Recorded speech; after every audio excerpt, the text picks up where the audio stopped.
of the Facebook site.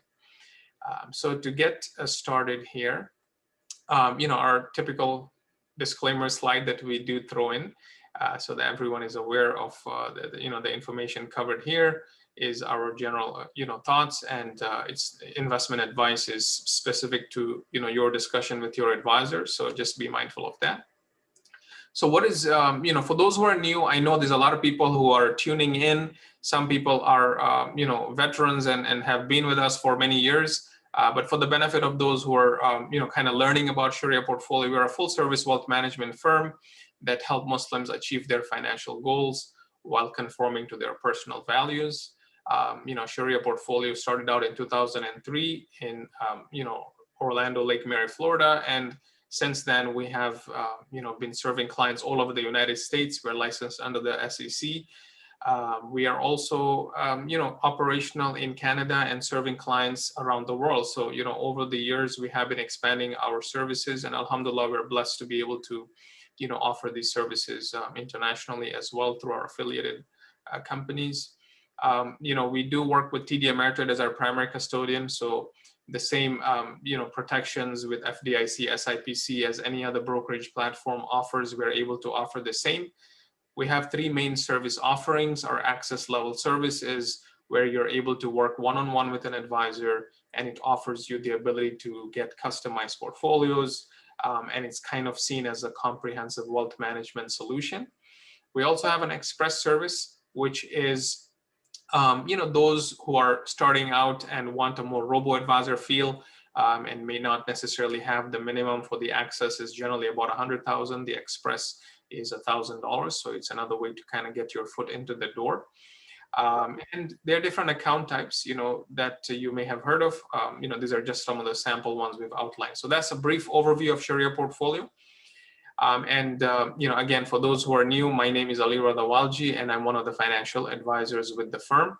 I'm located here in Orlando, Florida, but I'm sure you guys have seen me in some of the other states, and of course in the virtual Zoom world, you've seen me in prior webinars as well. So thank you all again for tuning in.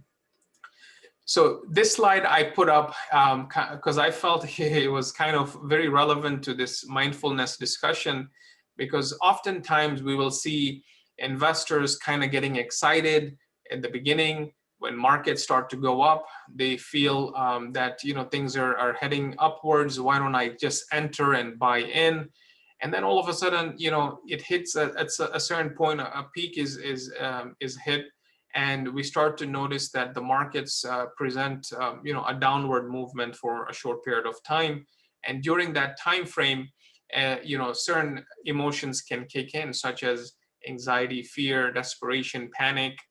And at the bottom, some people feel hopelessness, depression, and then slowly the markets start going up, and there is renewed level of hope, relief, and those kind of emotions come back.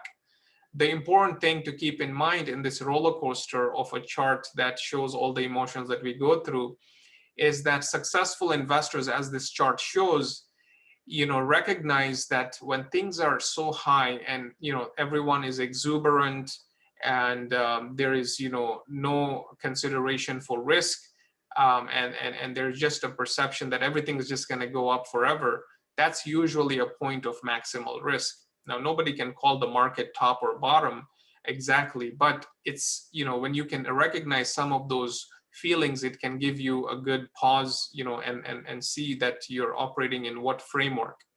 And on the flip side, when you look at the right-hand side, whenever you're experiencing hopelessness, depression, and sadness and things of that nature, then, that could actually be a point of maximum financial opportunity, as you're able to capitalize on the lower points the market is able to offer.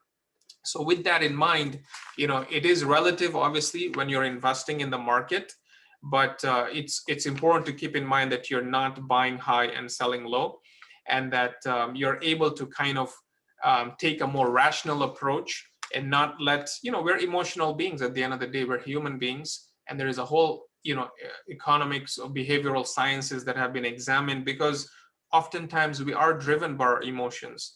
And so we want to bring back common sense into the decision-making process and not let our emotions sway us during the roller coaster that the market does have to offer.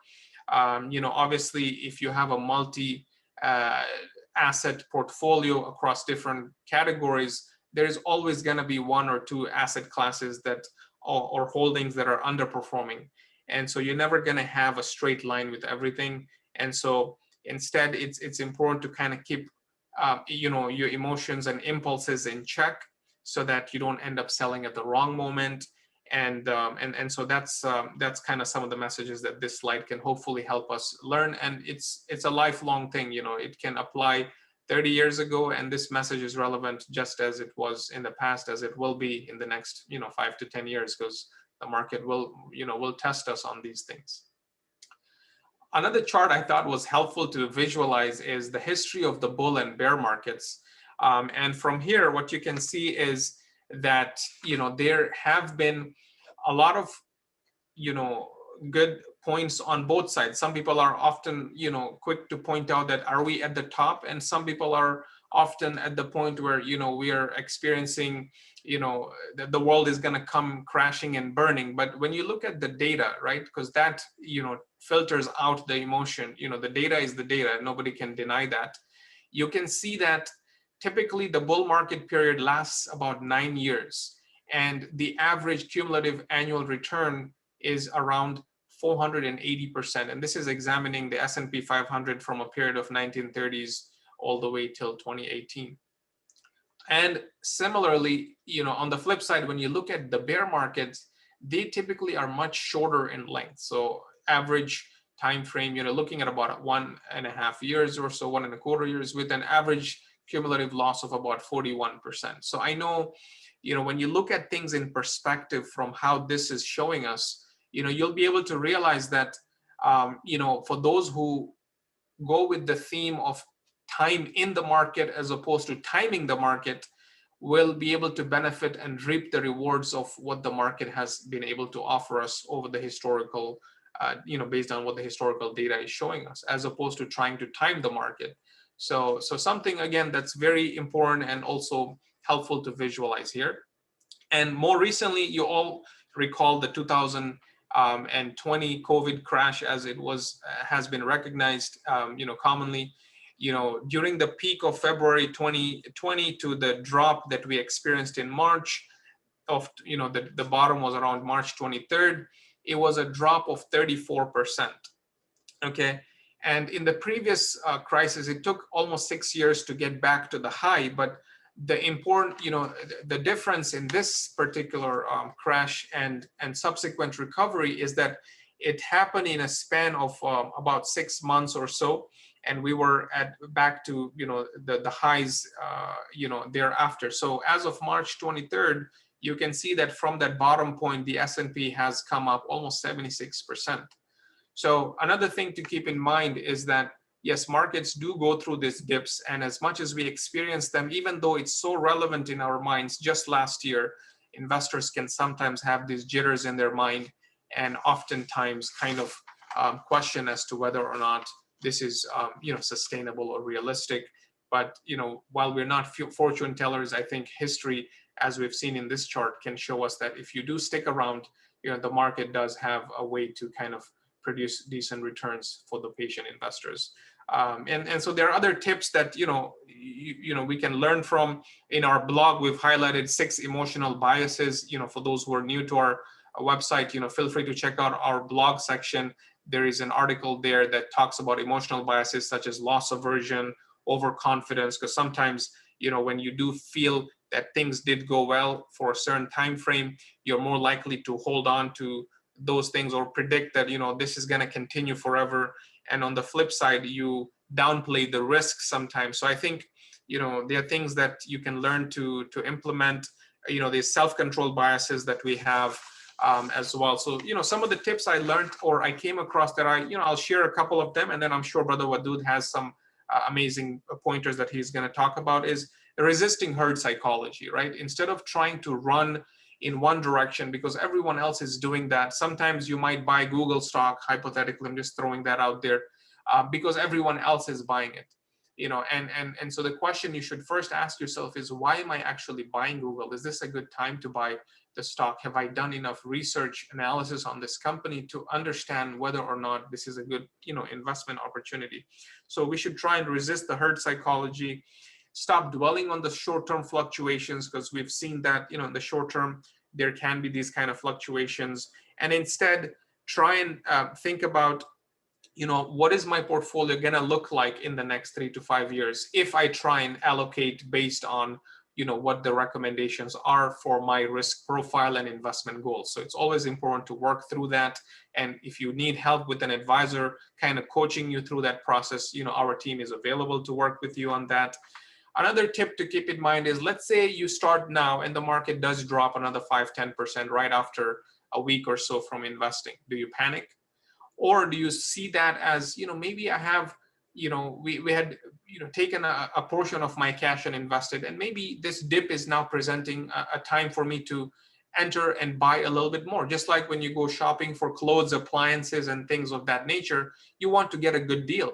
So when the market does the same thing and presents a deal in front of us, instead of kind of losing hope or feeling sad, look at that as, I'm getting a chance to jump in when the price is low.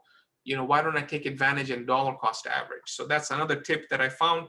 And of course, diversification, right? You're not going to put all your eggs in one basket. You're not going to say, as much as I love Google or, any of your stocks that you're, enjoy out there, you're not going to put 100% of your portfolio in one thing. So it's always important to kind of balance not just the asset classes, the income streams, as you've seen us talk about in other webinars. And I think with those tips, inshallah, we can be all successful in this investment journey. And I'll leave you with this tip, right? You've all seen this quote by Warren Buffett, right? Be fearful when others are greedy, and be greedy when others are fearful, right? The idea here is that be mindful of what's going on around you, and don't let your emotions kind of get to your judgment, your decision-making process, and instead, use sound, reason and logic to drive your investment decision process. And so I think that's kind of what I had prepared from my side that I thought might be a good segue into the topic of mindfulness. And inshallah, I will turn it to Wadud now, and hopefully we'll also have some time for Q&A around the end. So without further ado, Brother Wadud, it's your turn. Go ahead. And myself, Assalamu alaikum wa rahmatullah, Bismillah, salatu wassalamu ala Rasulullah. Rabbi shrah li sadri wa yassir li amri wahlul 'uqdatan min lisani yafqahu qawli. Welcome everyone. I want to call out everyone. This is a ritual for me whenever I do online sessions, to call everybody's name because we're not live together. So mashallah, may Allah bless you for those of you that are joining. Brother Ahmed, Oyan, Fatima, Hibak, Jamil, Javed, Masood, Masuma, Muhammad, Musharraf, Naushad, mashallah, good to see you here. Saida, Sumaya, Yasin. Just want to welcome everyone. May Allah bless you and increase you, inshallah, and spiritually, emotionally, mentally, financially, and socially, in every aspect of our life. And our beautiful brothers here, starting, with Naushad and Aliredha here, Brother Salahuddin, that are trying to do this work of khair. I really appreciate the work they're doing to make it accessible for us Muslims to make ethical, spiritual decisions in the way that we manage our finances. May Allah bless you, inshallah. So with that, I want to do a mindful arrival. The way that we're going to be doing today's session is that we're going to do a mindful arrival. We'll talk about Ahmed. His real name is not Ahmed, but it's Ahmed is a real person who went through our mindfulness program. And what were some challenges you're feeling? What Aliredha was talking about, not making decisions based on emotion, but how do we activate the rational spiritual centers of our brain and our heart? What is mindfulness? What mindfulness is? Why mindfulness is important in a volatile, uncertain, complex, continuously changing world? And what does Islam say about mindfulness? How is that connected to our faith? How is it connected to us as Muslims? And what are some benefits that we can get by practicing mindfulness, both from an emotional and mental health research perspective, but also how do they translate into our spiritual growth? And then we'll do a guided mindfulness practice. So stay on for the guided mindfulness practice for sure. These practices, they have really changed personally my life, and hundreds of people that have gone through our mindfulness program, mindfulness masterclass we offer at the Productive Muslim Company. Alhamdulillah, it has brought some beautiful benefit. And we'll talk about one of those stories, right? Ahmed's story, and what happened to him after. We'll talk about the mindfulness model we developed based on Islamic principles, the heart-centric mindfulness, and then inshallah we'll open it up for Q&A. If you don't want to stick around for Q&A, you definitely want to stick around for that $60 gift card, right? I didn't know that there was a $60 gift card for free dinner, man. So it's actually 50, but yeah. Oh, okay, that's 50. Okay, alhamdulillah, that's awesome. Mashallah, mashallah. All right, so mindful arrival. Let's do a practice of arriving here together mindfully, right? We'll do a quick practice. I'll share my screen here. So what we will do here is that I'm going to share a Menti poll with you. So you should be able to see my screen here. It says, how are you arriving right now? And if you just go to menti.com on your phone or on your browser, go to menti.com and punch in that code without any space in between. Punch in that code, 7317 3684.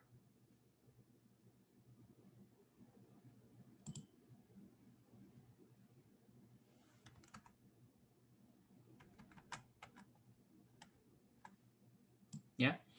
Okay. So 7317 3684. And then 3-word. Do 1 word for your mind. Check in with your mind. How are you arriving with your mind? And do 1-word check-in for your body. How are you arriving with your body? And do 1-word check-in for your heart. How are you arriving with your heart? And just be honest. Whatever comes up for you. It doesn't have to be like this positive feeling. It can be anything that you're experiencing right now, right? As you're checking in with your mind, checking in with your body, checking in with your heart, and just 1 word for each of those areas, 3 words. Go ahead and do a check-in. How are you arriving?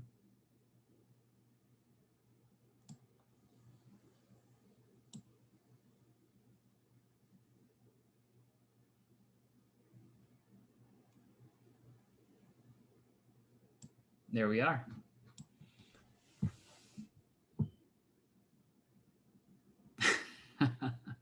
Subhanallah. Subhanallah.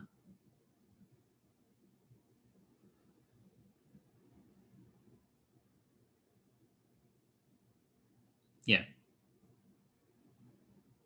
So I really appreciate all of you. There are 6 people that checked in so far. We have about 14 attendees, so we'll wait for a few more people. Inshallah, go ahead and keep them coming. So I just want to acknowledge that those of you that are talking about just being relaxed on a Sunday afternoon, alhamdulillah, that we're relaxed on a Sunday afternoon. We're joining this webinar. May Allah bless you and increase you.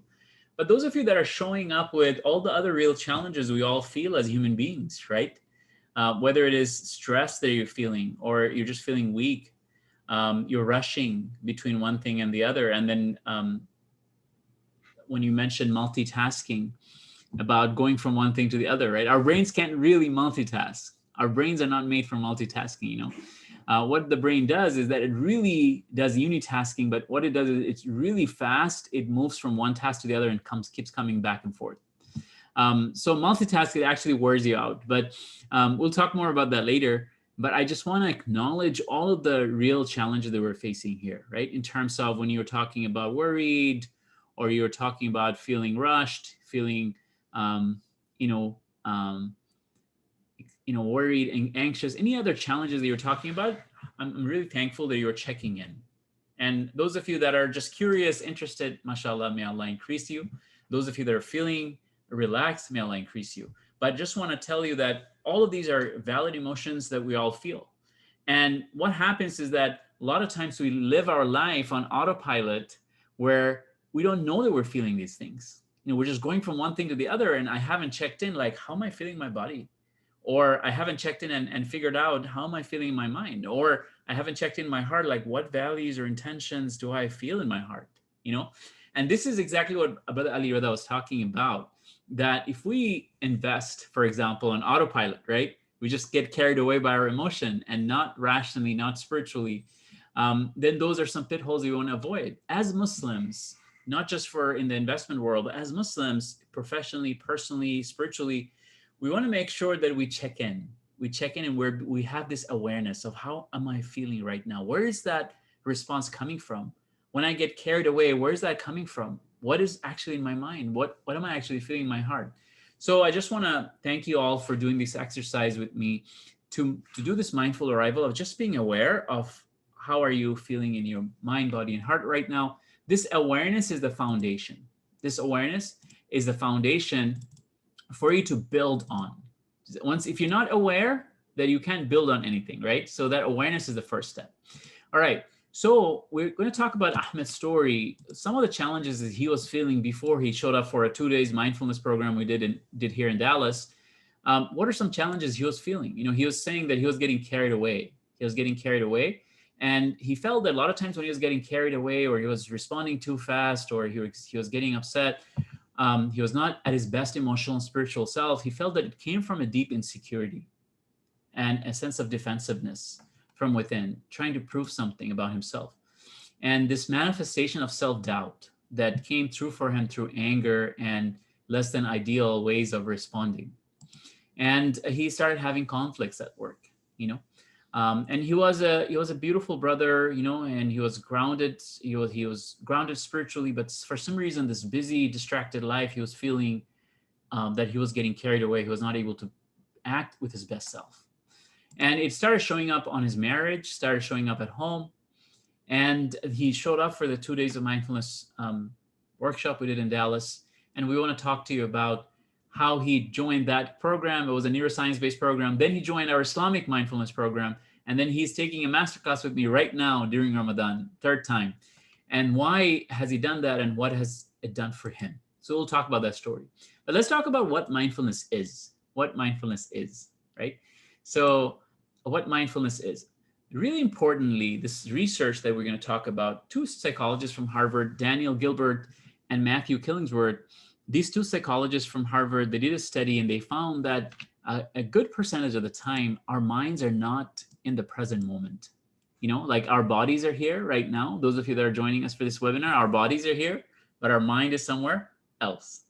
And what do you think, what percentage of the time do you think our minds are wandering? So are participants able to chat? Are they able to put in something in the chat window?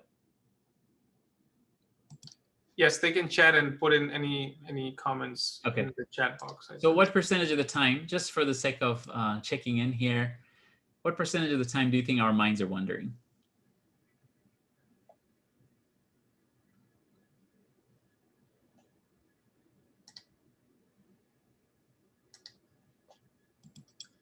I think they might put it in even if you just put it in the Q&A box, just put it in the Q&A box if you're not able to put it in the chat. Oh, okay. The chat is disabled. Is there a way to enable it for this part of the program?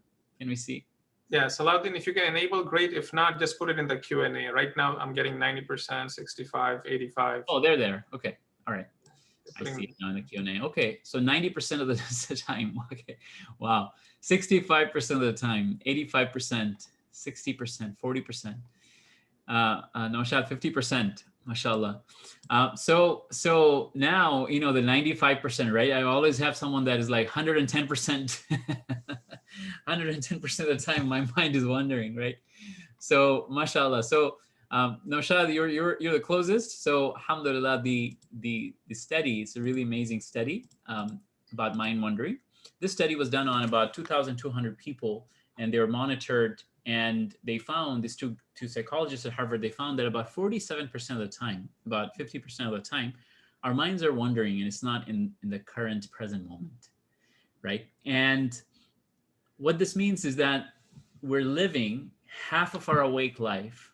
We're spending half of our awake life not being where we are, not being present where we are. So just think about it for a moment. As a Muslim, who needs to be, really present when we are present in front of Allah subhanahu wa ta'ala, like in Ramadan, or with our families, or at our work, or any other activities we're doing, like, investment or any other activities we're doing. And if we're not really present, what happens? What happens? And there was a Gallup poll, and it showed that 70% leaders report regularly unable to be attentive in meetings. 70% leaders say that their mind is not there when they're in meetings. They're all over the place, maybe in an email that came earlier, or some other difficult conversation they had, or something else they have to get to, and they're always rushing from one thing to the other. But guess what percentage of them actually do anything about it? What percentage of them actually do anything about that? Make time to learn about how to be mindful, how to focus, how to be present? Only 2%.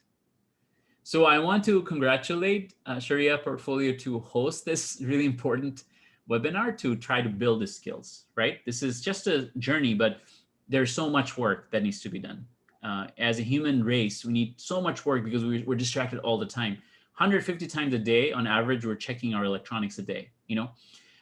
It's just our kids are distracted all the time. Their programs and their apps and there are all kinds of things that are distracting them, and we're not able to be in the present moment. And this is more than any other time in history, we need to learn how to be more mindful. So what mindfulness is that one of the definitions from Search Inside Yourself, it was a mindfulness-based leadership development program at Google to train Google engineers to be more present, focused, you know, develop empathy, compassion, team building. I'm certified in that program. And so I'm borrowing a definition from there that one of the definition of mindfulness is that going from autopilot to aware. If you just want to remember two words, remember autopilot and aware. You want to go from autopilot to aware.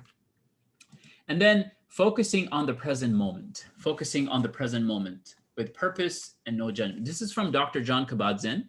And John Kabat-Zinn is a professor of University of Massachusetts, and he started the mindfulness-based stress reduction program that caught on fire and went to almost like 700 plus hospitals around the world on when patients are not able to benefit from medicine to reduce their pain, how can mindfulness be used as an intervention to help them reduce their pain, help them reduce their response and the reactivity to their pain.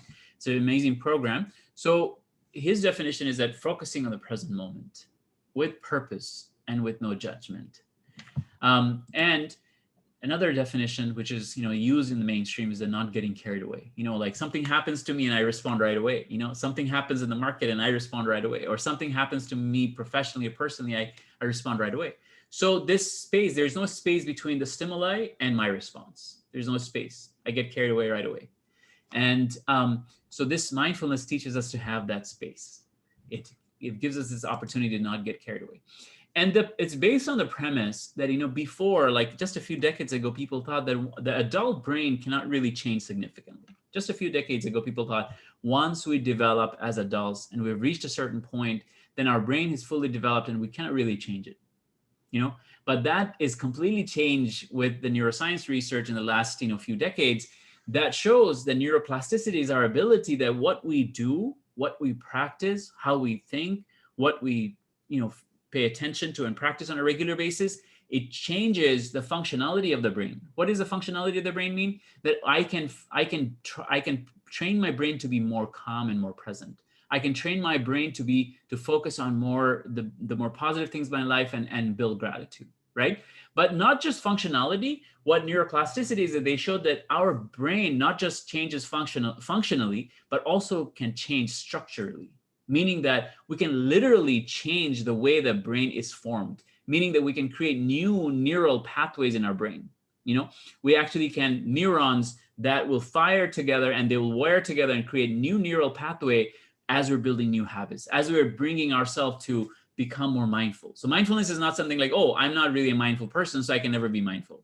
I'm always just like multitasking. I'm always all over the place. I can't be focused. And what neuroplasticity shows that everyone can cultivate this. Everyone can practice this. Everyone can bring them from here to here in the center. And this is the beauty of how Allah subhanahu wa ta'ala has programmed our brain, that if even as adults, we can change our brain. Even as adults, we can train on something and we can get to something. How does that mainstream worldly mindfulness, science that we see, how does that connect to Islamic mindfulness, right? So what that mindfulness practices in the mental health, emotional health realm, of course, it is concerned about science. It is concerned about building that, emotional and bodily well-being. It does not mention God. And Islamic mindfulness, we practice this sense of presence, but also with God at the center of it, and the worldly mindfulness, it is concerned with emotional well-being. And Islamic mindfulness is concerned also that we're not just mind and body, we're also a heart and soul. We also have a ruh, and it is connected to our spiritual well-being. That how can presence and being mindful and present with Allah subhanahu wa ta'ala as well can fuel our spiritual well-being.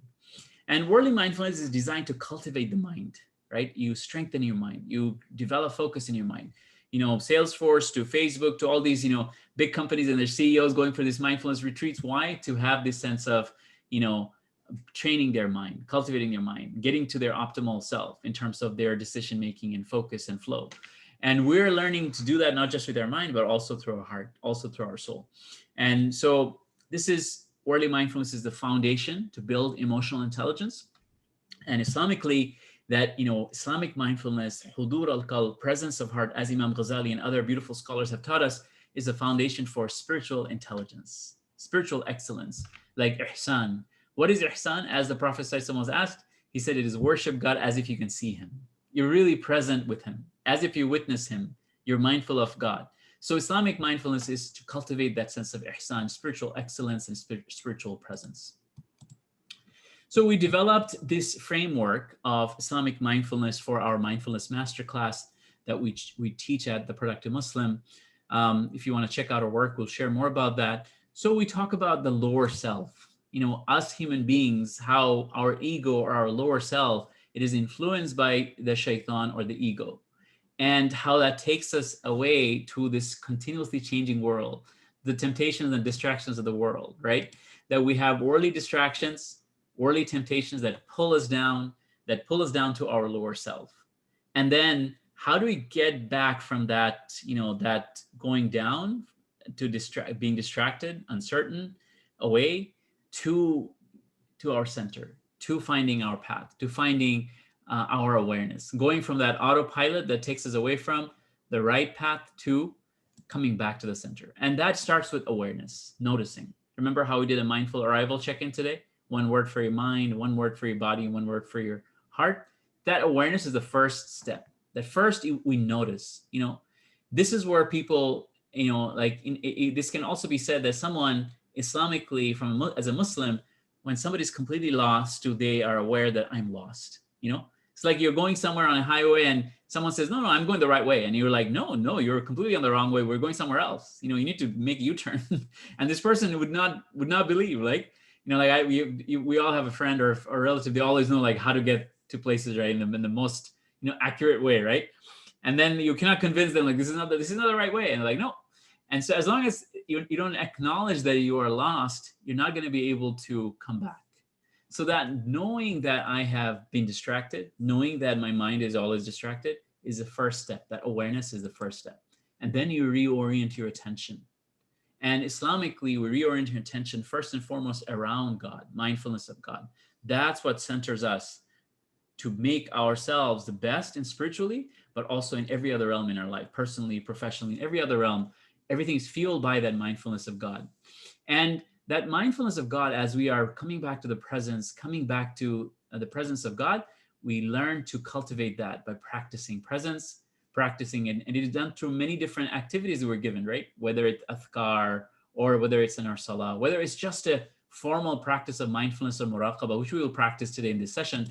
And then coming back to our purpose, that, okay, I was lost and I need to come, but why am I here on this earth? What is my purpose in life? How am I fulfilling my purpose? Asking yourself, how can I come back to my purpose? And then coming back to our practice.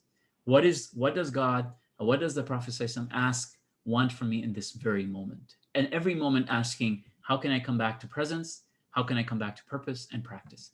So that helps us get to, as you can see on the left side of the screen, the higher self. We're cultivating now our higher self, where we have greater influence of God, greater influence of the angels, greater influence of the prophet and prophetic teachings.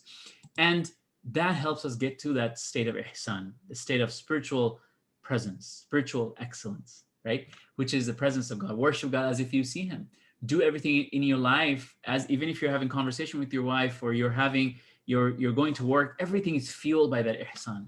Everything is fueled by that presence. And when you live in in the presence of God in this world, guess what happens? It reflects in the hereafter.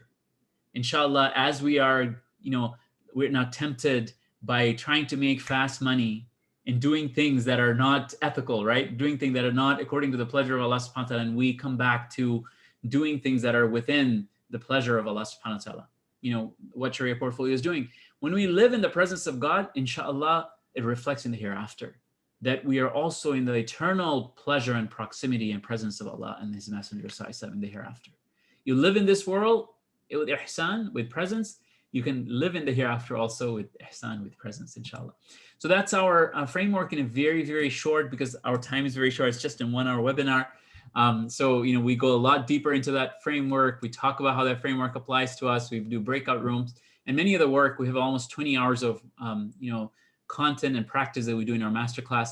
But some of the research that shows the benefits of mindfulness here, Dr. Tay and his colleagues at the Texas Tech Neuroimaging Center, they've done a meta-analysis of hundreds of research on mindfulness. And they found that there are 3 main benefits of practicing mindfulness. One is that we learn to focus. We learn attention training. We're not always distracted. We learn to turn off our distraction. And the second benefit is emotional regulation. We learn to be more aware of our emotions and regulate them. And third is that we're more self-aware. And that how do they all translate into our spiritual self, as our spiritual journey as Muslims? That, focus, it helps us with that mindful prayer, right? Emotional regulation, it helps us build that sense of taqwa, the sense of regulation, spiritual regulation, right? It helps us take account. Self-awareness, it is connected to that awareness, accountability, empathy building. And so many of the benefits that we see that mindfulness is very beneficial as a foundation once we connect it to our faith, and we can build on that, inshallah, spiritually. So how do we practice? And here we go. We are going to practice something, inshallah, and then we'll open up for Q&A. So stay on with us. Practicing mindfulness is we're trying to practice building the stability of the mind. Our mind is all over the place. As we talked about, half the time minds are wondering, how do we choose to focus on something to gather our mind, collect our mind? And this is something that's really important for khushu in our salah, right? Or hudur, al-qalb, the Prophet Imam Ghazali said we need for our salah. Imam Ghazali actually mentions a beautiful scholar in his Secrets of Salah, one of the chapters, one of the volumes of Ihya Ulumuddin. He mentions that Hatim Asim, rahimahullah, one of the scholars, was asked, how do you have such a beautiful focused salah with khushu, right? And he said that before I start my salah, I collect myself inwardly and I collect myself outwardly. I sit at the place of my prayer and I collect myself. How do you collect your mind? How do you have the stability of mind? How do you collect yourself? What do you do? And that's where this mindfulness science is really beneficial. It's really beneficial. So one of the really important, anchors that's used in the mindfulness meditation realm and the mindfulness neuroscience realm is that they're practicing that. They're practicing and they're actually studying people with a physiological component that Allah has given us as a gift, which is our breath. So in the mindfulness realm, in the worldly mindfulness realm, one of the main ways to practice is that you make an intention that why am I practicing mindfulness, and then you follow an anchor. Anchor is something you're going to collect your mind on. It could be a lot of different things. It could be a beach. It could be that vacation spot that you went to last. It could be a lot of different things. It could be a smell, sensation. But a lot of times, physiologically, because of physiological benefits, we start with our breath. So you follow your breath and you try to gather your mind as you're breathing. And if there is an intent, if you're trying to build empathy, if you're trying to build focus, whatever you're building, you focus on that area, focus on that subject matter, and you just try to, a lot of times these are guided practices you follow along, right? And then as you're trying to follow, all of a sudden your mind goes somewhere else. Oh, a meeting I have to get to, an email I didn't respond to, the kids are crying next door, I gotta go make iftar, I don't know what time Asr is, the pakoras have to be ready, right? So whatever you got to do for the rest of the day, your mind goes there, right? And then as you are aware of your distraction, the process is that to be kind and gentle to yourself and just say, it's okay. It's okay to have distraction. We all as human beings have distraction. Think of distractions as like resistance that you need to work on. You need to work with resistance to build your muscle, right? When you go to the gym and you are working your body, you need resistance to work against. The same way, you need resistance to work against to build your mind. Mindfulness is to the mind what exercise is to the body. So as you notice the distraction, you just be kind and just gently focus and bring your attention back. Bring your attention back and say, it's okay. I'll just bring my attention back to what I'm focusing on right now. And this is what our teachers taught us too. Our scholars teach us that when in Salah, your mind goes somewhere else, right?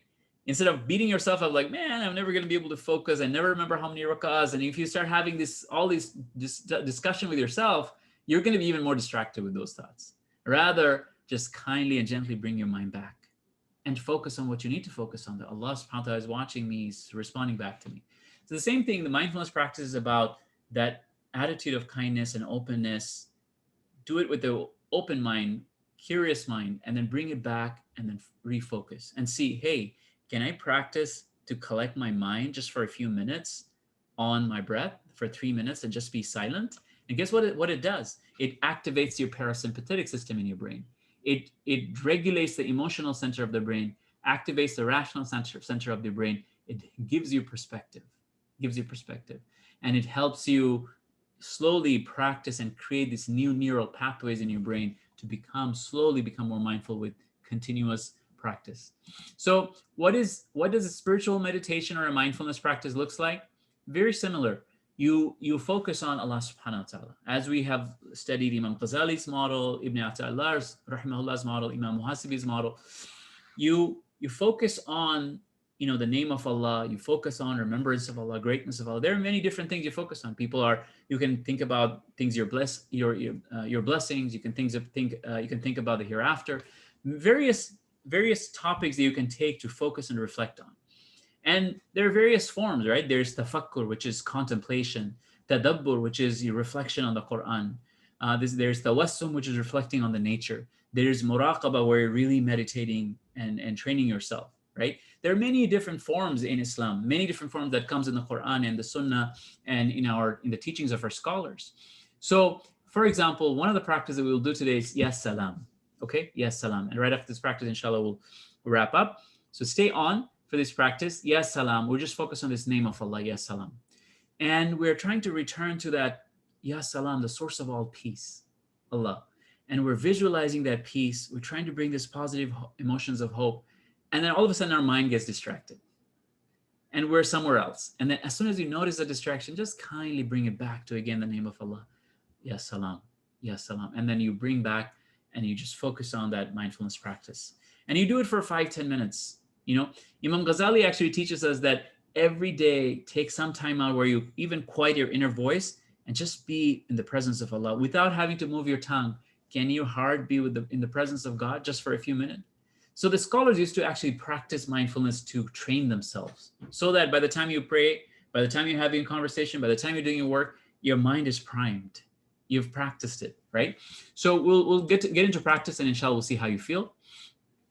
You can ask questions right after the practice. Bismillah, we'll do a As-Salam guided practice. So for this practice, I'll turn my video off so you don't have to look at my face, but you just listen with your heart. Listen with your heart. Okay, and follow along. Bismillah. Bismillah, salatu wassalamu ala rasulillah. For this practice, we will make an intention that, inshallah, we are trying to be curious and open to what mindfulness is. Perhaps our intention is to learn to focus our mind. Perhaps our intention is that we get carried away and we're learning how to be more present. Our purpose could also be that we're learning to be more present with Allah subhanahu wa ta'ala. That could be also a spiritual element of intention.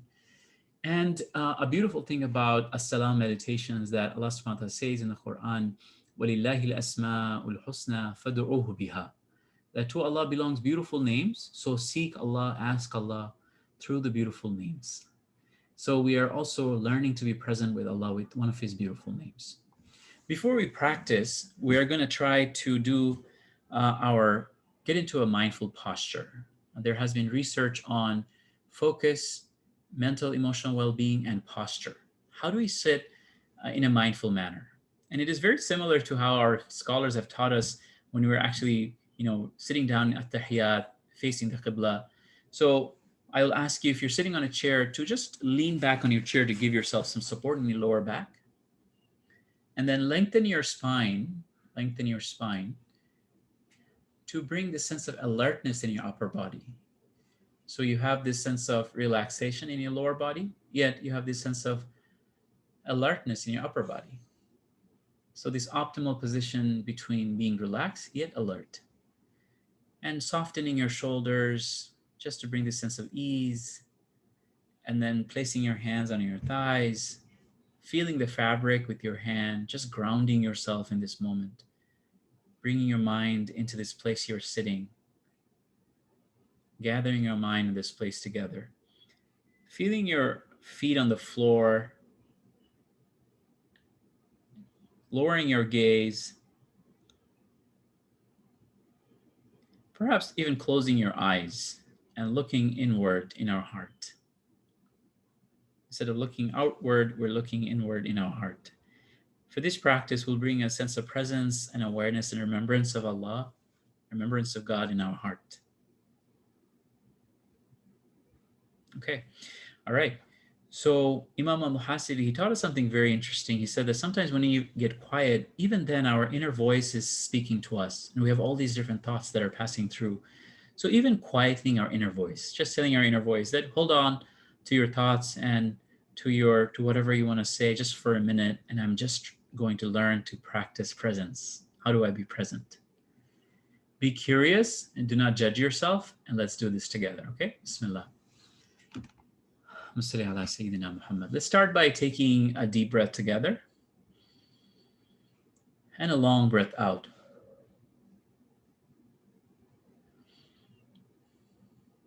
This deactivates the emotional center of our brain, activates the rational center of the brain. Taking a few more deep breaths together.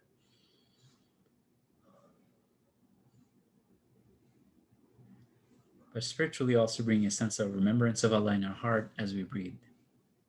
Taking one more deep breath together and a long breath out.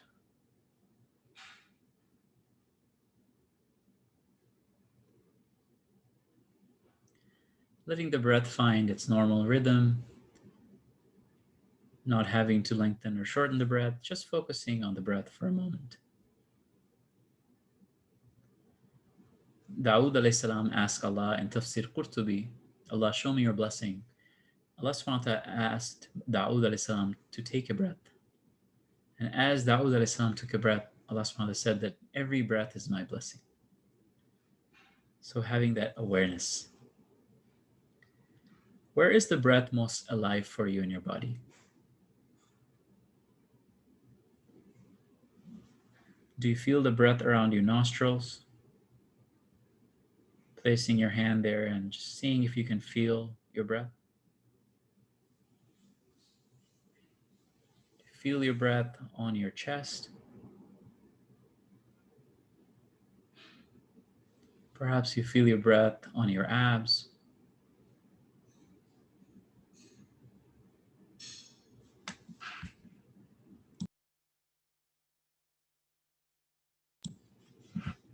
Or perhaps a sensation of the whole body breathing. Wherever the breath is most alive in your body, can you collect your kind and gentle attention? Just gather your mind and your attention on that part of the body where your breath is most alive. We'll call this the anchor point of our attention. See if you can gather your mind there just for a few moments. And if your mind gets distracted, just bring it back.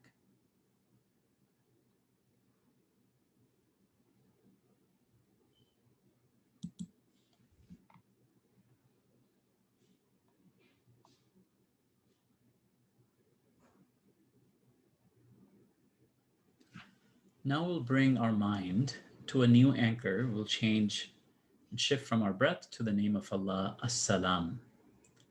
As-Salam does not only means peace, but As-Salam is the source of all good, all peace, all safety, all security.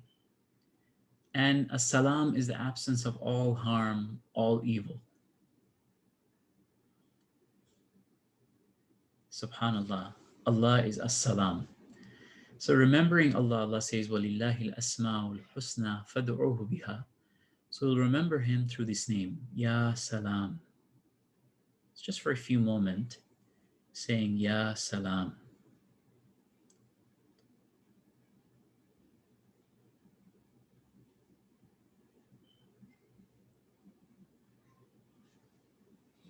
All our worries, our anxieties, all the uncertainty of this world can be replaced by peace and safety and tranquility from As-Salam. Ya Salam. Ya Salam. Can you reach out to Allah and seek this peace and tranquility from Him without having to move your tongue, but just from your heart? Can you say, Ya Salam from your heart without moving your tongue just for a few moments?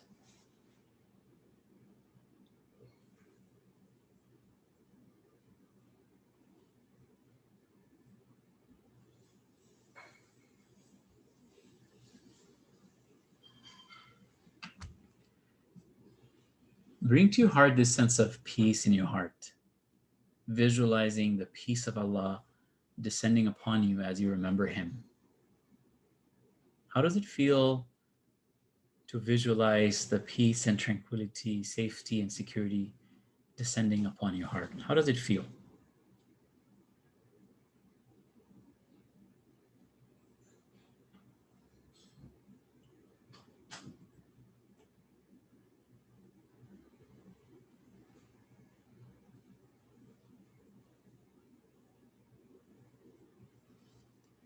Bring a little more sense of ease in your mind, just relaxing your mind, relaxing your body, your muscles.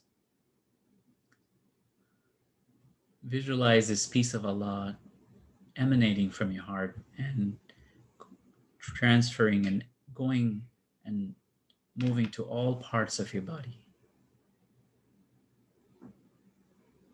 Spreading to all the way to your fingers, all the way up to your head, down to your toes, surrounded by the peace and mercy of Allah. Inni rahmati wasiyat kulla shay. Allah's mercy, peace, tranquility, it encompasses and surrounds us at all times. After every prayer, the Prophet ﷺ asked Allah, Allahumma anta salam, minka salam. Allah, you are peace, from you is peace. He sought out this peace and tranquility for him, this safety and security for him, and for everybody. After every salah, as we saying assalamu alaikum wa rahmatullah, every time we greet and we say assalamu alaikum wa rahmatullah, remembering this peace and blessings of Allah subhanahu wa ta'ala. And if we live in the presence of Allah, and if we live in the presence of this peace and we practice this peace, we live with ihsan, inshallah, on the day of judgment, when we enter Jannah, Allah says, Tahiyyatuhum yawma yalqawnaha, when we meet Him, He will say, Salamun wa addu lahum ajran karima. He will greet us with salam. So before we close this practice, just for a moment in your mind, visualizing how it feels when we, inshallah, will be greeted by salam from Allah. If we live in the presence and proximity and pleasure of as-salam in this world, we will get to be greeted by His salam on the day of judgment.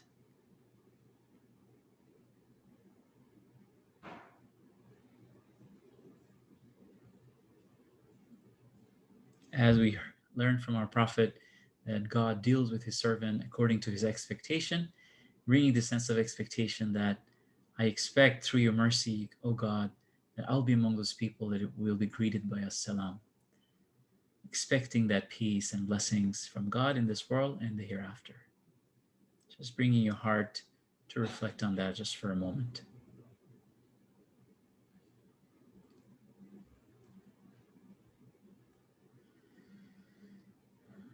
Bring your mind back to your breath. As you're breathing in and breathing out, can you collect your attention again? If your mind has drifted away, bring it back to your breath just for a few moments to train your mind to learn to pay attention, learn to focus.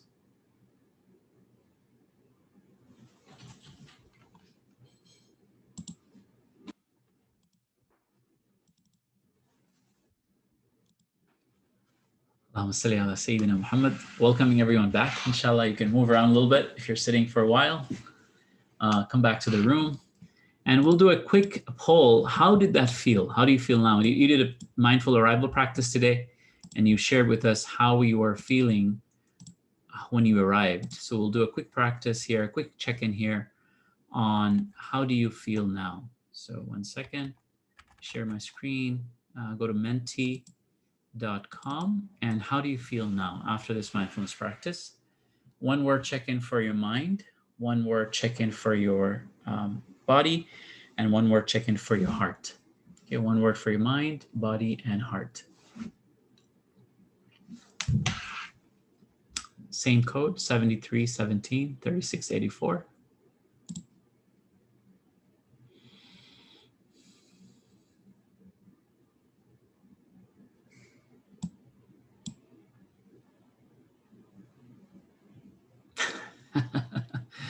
Somehow a salam associated with biryani for somebody. That's awesome. All right. How does it feel? How did that practice feel? 4 of you checked in out of 13 people here. I think 14 people here. Let's have a few more check-ins. Menti.com and punch in that code 7317 3684.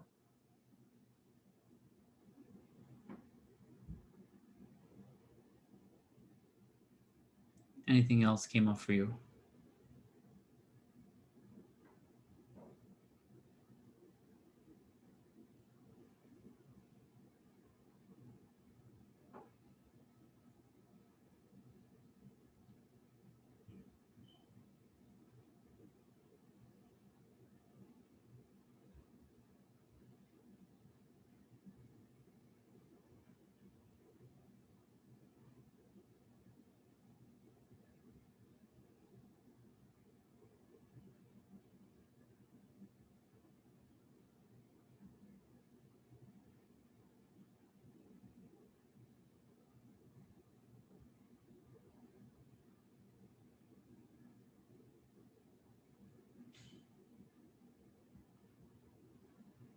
Ready for any challenge? I like that, mashallah.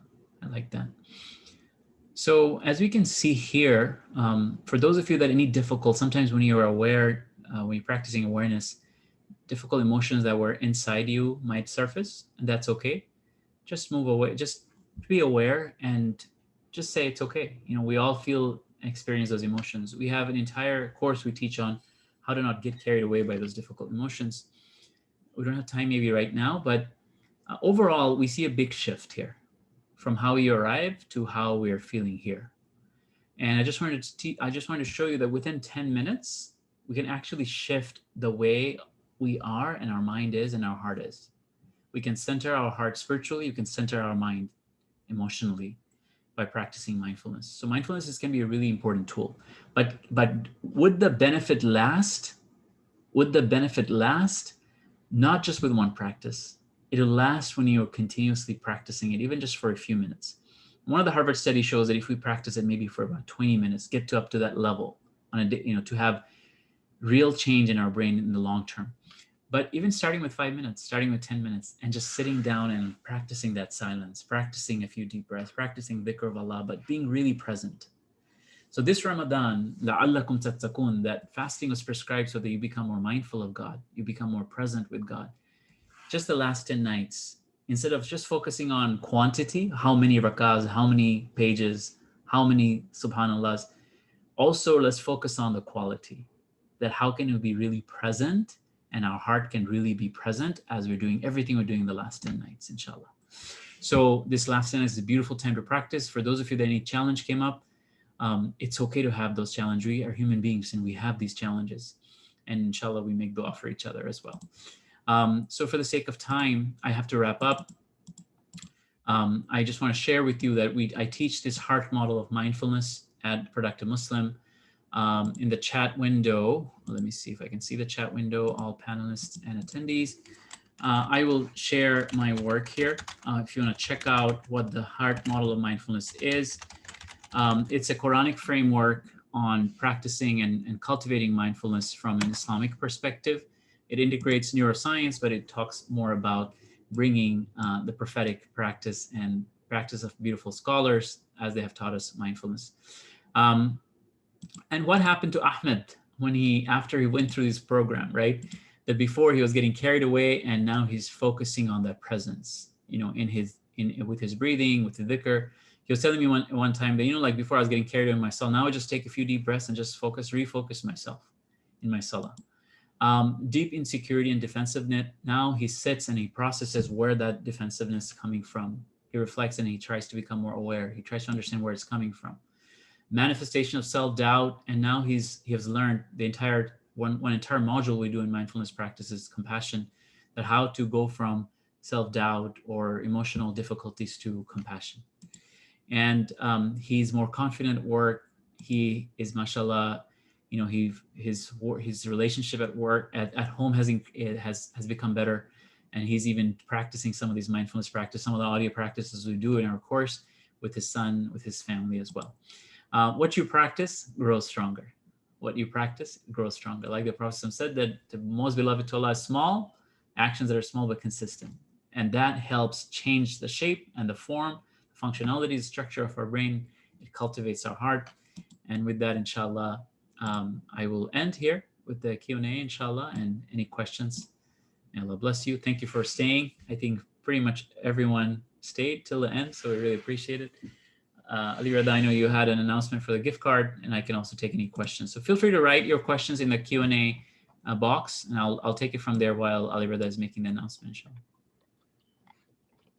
Yeah, thank you so much, Brother Wadud. I really felt that the topic was something that, inshallah, we all were able to benefit from.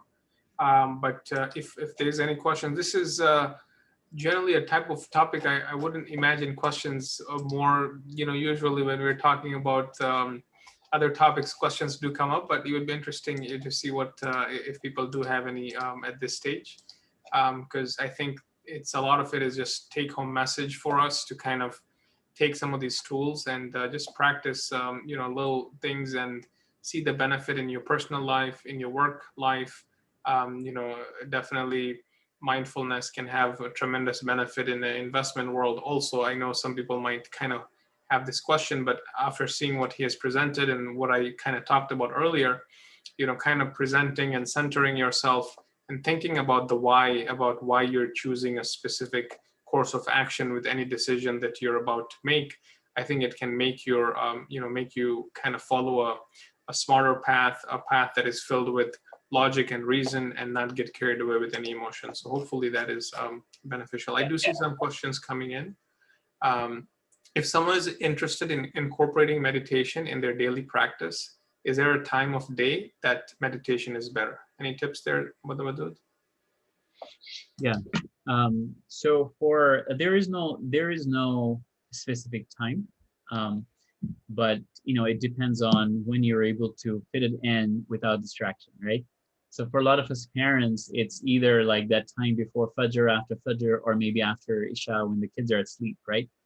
Or sometimes you're out in the nature and you have a few minutes to sit in the nature and just practice mindfulness, out there. Sometimes changing things up a little bit, right? Taking our afkar outside in the nature, maybe taking our tilawat of the Quran outside in the nature, taking our salah outside in the nature, changing it up a little bit sometimes also helps us kind of reshift and not get into autopilot mode. But I would say that choosing a time that's best for you, that you're able to be more consistent with, inshallah. In terms of benefit, a lot of people are practicing at least some types of meditation these days because the type of issues and challenges people are having to fall asleep, right? With all the technology and even the blue light and then phone. So a lot of people are practicing some type of mindfulness to just kind of wrap up the day, relax, and try to fall asleep. So sleep has been linked, positive correlation between mindfulness practices and sleeping. That's also a good time. But awareness of Allah subhanahu wa ta'ala, spiritually speaking, Allah subhanahu wa ta'ala in the Quran talks about specific times, right? Allah subhanahu wa ta'ala talks about, that before the rising of the sun and the setting of the sun, right? So that Fajr, after Asr time, that are actually mentioned in the Quran, that are mentioned in our Sunnah, to sitting and doing our afkar. And mindfulness is a beautiful thing to collect our mind with a few breaths and then focus on our afkar and really be mindful. This Ramadan, as me and my wife were discussing about our intentions, and we were just saying, if there's one or two things we could do this Ramadan instead of a whole bunch of to-dos, but do it like with that deep sense of mindfulness and presence of Allah, what would it be, right? And one of them was doing our afkar in the morning and evening. The morning afkar, just all the du'as that you say and the dhikr that you make, it is a protection for you for the rest of the day. And Ibn al-Qayyim rahimahullah mentioned they're like shields, they're like shields of protection. And even if shaitan or anyone else tries to throw arrow, it deflects. It doesn't touch you because you are protected. So just that 10 minutes of just really calmly practicing in the morning and really being present for that 10-15 minutes, you'll see how it shifts your mind and your attention the rest of the day. So it can be really beneficial in that sense. Thank you, Brother Wadud. So Brother Ahmed's question, are you a counselor? No, I'm not a mental health counselor. My graduate studies is in leadership and organizational development. I am certified in mindfulness and emotional intelligence training and development, but I'm a researcher in the mindfulness and emotional intelligence realm. And for the last 5-6 years, we also have researched and developed we're trying to unearth the art and science of mindfulness from an Islamic tradition as well for a global Muslim audience. We're actually working on an app, mindfulness app as well. I'll put that in the chat window as well for those of you that are interested. Yeah, but we do work with, I co-teach some of my classes with other counselors that are needed for more of a mental health approach, but I don't do any mental health counseling now, but I do teach mindfulness as a class, as an emotional life skill.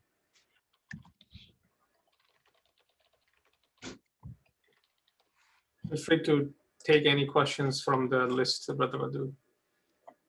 No, Shad's question: what age children should parents teach these techniques to? I have twin daughters. They're 10, and I was trying to practice Imam Ghazali's method. He said to cultivate that presence of heart, just sitting for a few minutes and just not letting any thought enter, and just remembering Allah not through your mind, not through your tongue, but through your heart.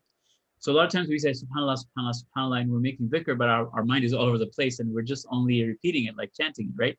That even that chant is beneficial, but how do we bring our heart to it? And that's where Imam Ghazali is saying to sit down in the presence of God and just be there without moving your tongue, with your heart for a few moments. And for my girls, what I did was I just said, Alexa, set a timer for 3 minutes. And I said, can you now sit for 3 minutes without thinking of anything else and just think about Allah in your heart, And they're just like, okay, now it's like a game, right? So you just make it a little fun for them, and they're just like sitting there trying to remember, right? But and then right at 3 minutes, they were all flipping out, like, oh my God, that was like too long, right? And the kids, you just have to practice them slowly, a little bit at a time. But I asked them what came up, and there are all kinds of things that comes up, right, in their mind. And we then talked about what are some things that you can rather focus on? What are some things that can help you be present with your heart? So it's something that you have to continuously practice, even if it's just a few minutes a day. Also, the afkar you do in the mornings and evenings, doing it with them, practicing with them first, making it an ada, which is a habit, and then making it into an ibadah, which is by presence of heart, right?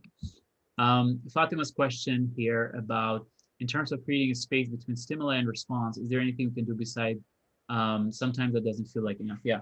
So there is a method. So that space, Viktor Frankl, who was a Holocaust survivor, one of the psychologists, he talked about something really important. He said that between the stimuli and response, there is a space, and in that space lies our freedom and our growth, right?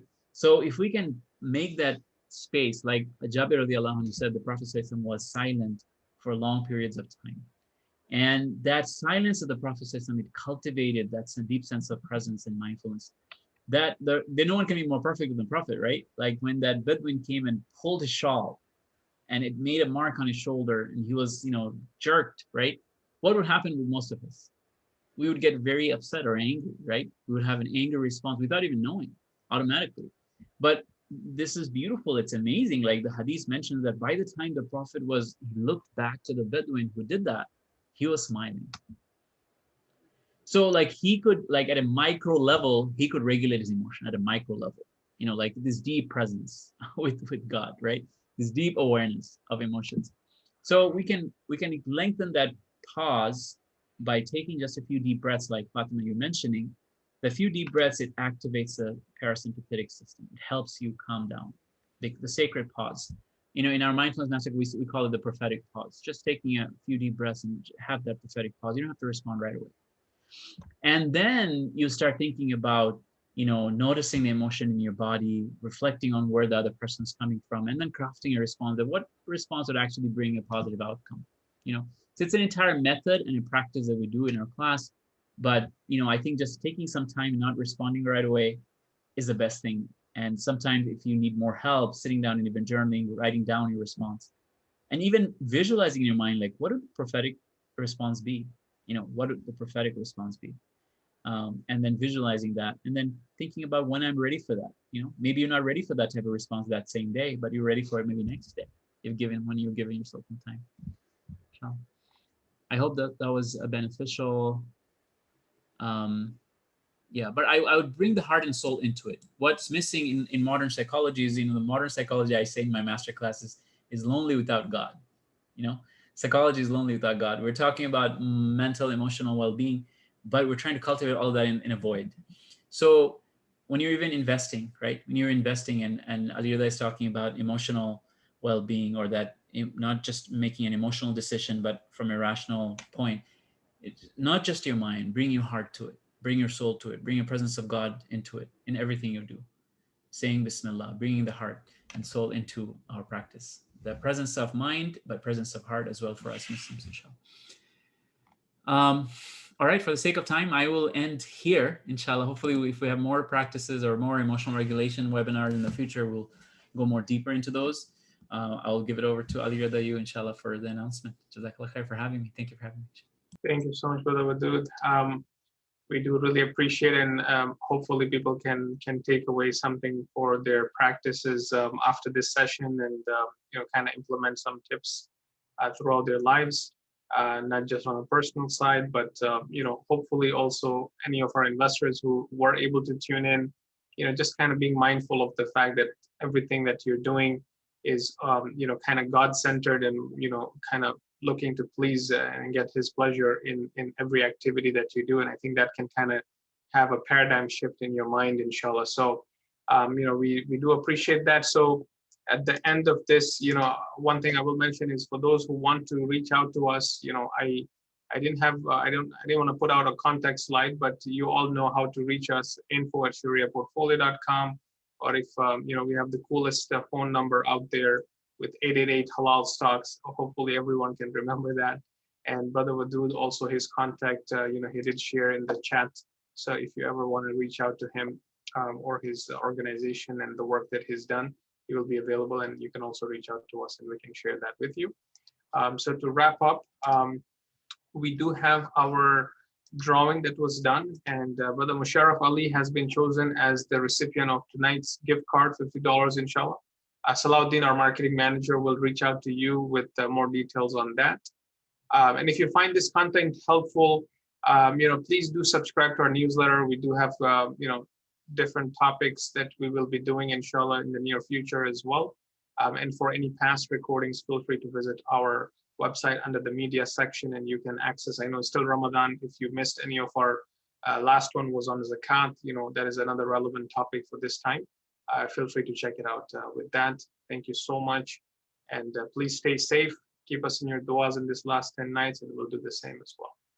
Assalamu alaikum wa rahmatullahi wa barakatuh.